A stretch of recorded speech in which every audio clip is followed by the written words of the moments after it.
أعوذ بالله من الشيطان الرجيم بسم الله الرحمن الرحيم رب اشرح لي صدري ويسر لي أمري واحلل عقدة من لساني يفقهوا قولي۔ محترم سامعین و ناظرین، آج درس قرآن حکیم کے سلسلے میں سورہ زمر کی آیات نمبر 6 کو لے کر آپ کی خدمت میں حاضر ہیں۔ آیات کا بامحاورہ ترجمہ اور مختصر مستند تفسیر کی روشنی میں مفہوم آپ کو بتاتے چلے۔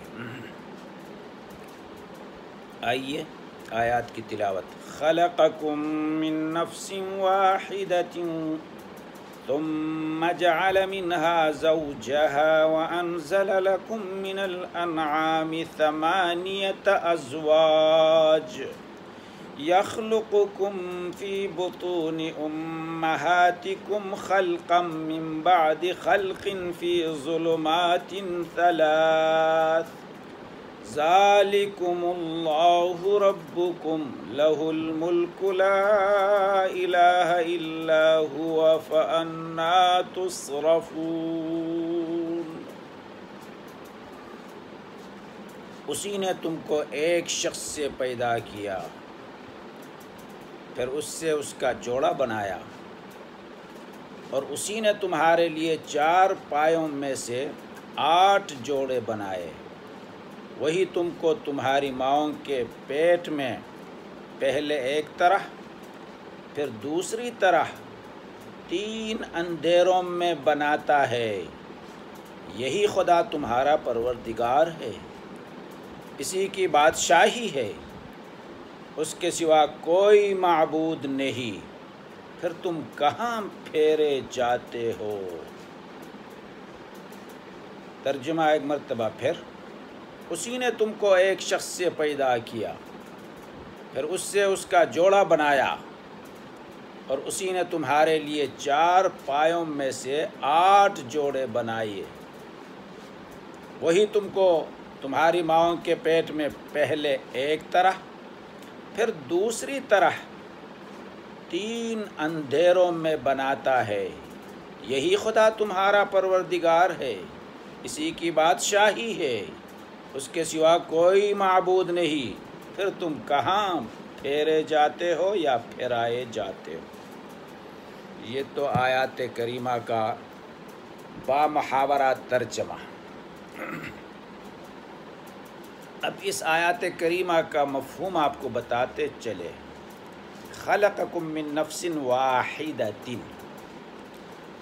مطلب یہ کہ پہلے حضرت آدم علیہ السلام سے انسانوں کو پیدا کر دیا، پھر ان کی بیوی حضرت حوا کو پیدا کیا، بلکہ یہاں کلام میں ترتیب زمان کے بجائے ترتیب بیان ہے، جس کی مثالیں ہر زبان میں پائی جاتی ہیں۔ مثلا ہم کہتے ہیں تم نے آج جو کچھ کیا وہ مجھے معلوم ہے، پھر جو کچھ تم کل کر چکے ہو اس سے بھی میں باخبر ہو یا جانتا ہوں۔ اس کا مطلب یہ نہیں ہو سکتا ہے کہ کل کا واقعہ آج کے بعد ہوا۔ تو یہاں ترتیب بیانی ہے اور ترتیب زمانی نہیں ہے۔ تو آدم اور حوا کو پیدا کرنے کے بعد نوع انسانی کو اللہ تبارک و تعالیٰ نے پھیلانا شروع کیا ان سے۔ صبح کا ٹائم لڑکے پیدا ہوتے تھے اور شام کے ٹائم لڑکیاں پیدا ہوتی تھی، ان کو آپس میں نکاح کیا جاتا تھا۔ یہ سلسلہ یا یہ تفسیر مفصلاً سورہ بقرہ کے اندر گزر چکا ہے۔ وَأَنزَلَ لَكُم مِّنَ الْأَنْعَامِ 8 أَزْوَاجٍ، مویشی مراد ہے یہاں۔ اللہ تعالیٰ نے اونٹ، گائے، بھیڑ اور بکری، پھر ان 4 نر اور 4 مادے مل کر 8 ہو جاتے ہیں۔ ان کو اللہ تبارک و تعالیٰ نے پیدا کیا اور پھر اسی سے اللہ تعالیٰ نے انہی جانوروں کے نسلوں کو آگے پھیلاتا رہا، آج بھی ہے اور قیامت تک رہیں گے۔ پھر آگے انسان کی جو موجودہ تخلیق ہے، آدم کے تخلیق کے بعد، ہوا کے تخلیق کے بعد، کیونکہ وہ تو دونوں غیر فطری طور پر ان کی تخلیق ہوئی تھی، آگے کی تخلیقات فطری طور پر ہے، اس کو بیان کرتے اللہ تعالیٰ یخلقکم فی بطون امہاتکم خلقا من بعد خلق فی ظلمات ثلاث، یعنی اللہ تبارک و تعالیٰ تمہارے ماؤں کے پیٹ میں مختلف ادوار سے گزارتا ہے، کبھی علقہ، کبھی مضغہ، اور کبھی وہ پانی کے شکل میں، کبھی گوشت کے لوتڑے کے شکل میں، کبھی اس کے اندر ہڈیاں پیدا ہو جاتے ہیں، تصویر اس کی بن جاتی ہے، مختلف طریقے کے بعد پھر اللہ فرماتے ہیں فی ظلمات ثلاث، یعنی 3 پردوں سے اللہ تعالیٰ تمہیں ٹھیک ٹھاک انسان دنیا کی طرف لے آتا ہے بچے کی صورت میں۔ اس تخلیق کو آپ دیکھ لیجئے، ایک عجیب طریقہ ہے۔ 3 اندھیروں سے مراد کیا ہے؟ ماں کا پیٹ ایک اندھیرا، رحم دوسرا اندھیرا، تیسری وہ جھیلی جس میں بچہ لپٹا ہوا ہوتا ہے، جس کو بچے دانی کہا جاتا ہے۔ تو 3 اندھیروں میں تمہیں رزق بھی پہنچایا جاتا ہے، ہوا بھی وہاں آپ کو آکسیجن ملتا جاتا ہے، اور آپ کی بڑھوتری بھی، نمو بھی ہوتا رہتا ہے، اور آپ کے اندر روح بھی ڈال دی جاتی ہے۔ ایک تخلیق، ایک مکمل انسان بچے کی صورت میں 9 مہینے کے بعد دنیا کی طرف آ جاتا ہے۔ اس سے دیکھ کر انسان کو عبرت حاصل کرنی چاہیے کہ اس قسم کے ذات ربوبیت کی صلاحیت رکھتا ہے، وہ معبودیت کی صلاحیت رکھتا ہے، اس کے علاوہ کوئی معبود نہیں بن سکتے ہیں۔ پھر یہ بھی بتاتے ہیں ذالکم اللہ ربکم لہ الملک، یعنی مالک، حاکم، پروردگار وہی ذات ہے، اس سے پروردگار تسلیم کرنی چاہیے۔ تمام اختیارات کا مالک وہی ہے، اور سارے کائنات میں اسی کا حکم چل رہا ہے۔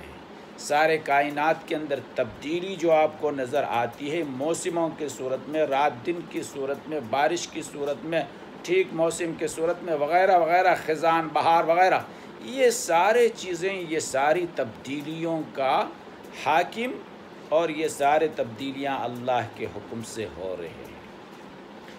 پھر اس میں یہ بھی بتایا ہے کہ جب اس طرح سی بات ہے تو وہی تمہارا رب ہے، اسی کی ساری بادشاہی حاصل ہے، پھر لازماً تمہارا الہ یعنی معبود بھی وہی ہے۔ دوسرا کوئی الہ کیسے ہو سکتا ہے جبکہ نہ پروردگار میں اس کا کوئی حصہ، نہ بادشاہی میں اس کا کوئی دخل۔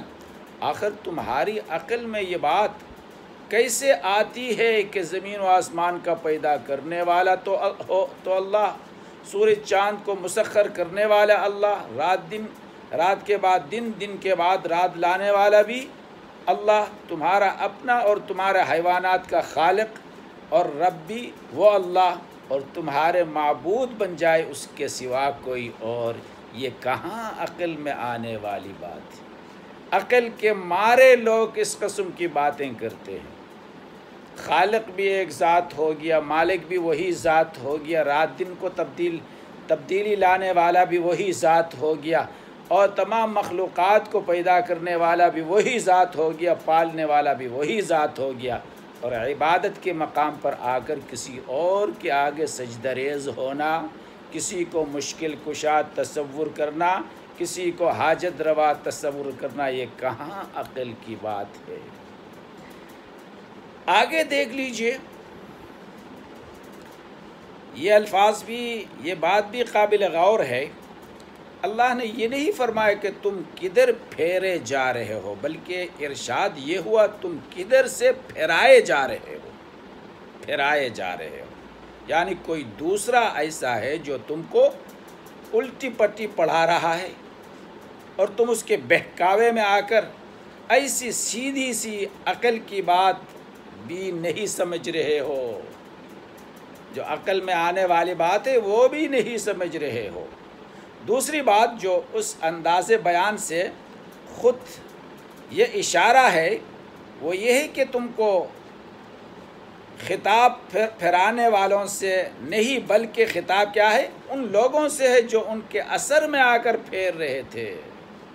پھرانے والوں سے خطاب نہیں، جو ان پھرانے والوں کے اثر میں آ کر پھیر رہے ہیں۔ اس میں ایک لطیف باریک مضمون ہے جو ذرا سے غور و فکر سے بآسانی سمجھ میں آ جاتی ہے۔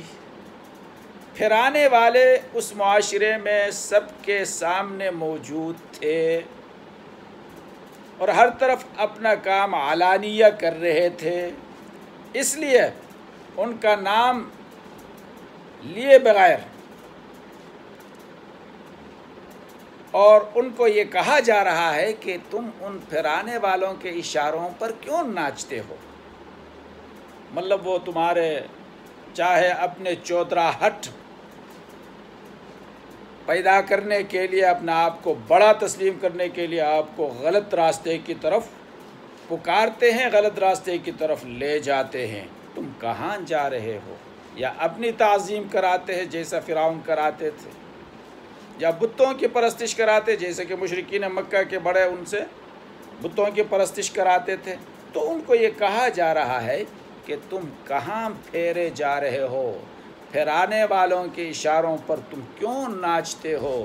تمہارے سامنے یہ سارے دلائل ہونے کے باوجود تم عبادت کے لائق کسی اور کو کیوں سمجھتے ہو؟ ایک اللہ کو کیوں نہیں سمجھتے ہو؟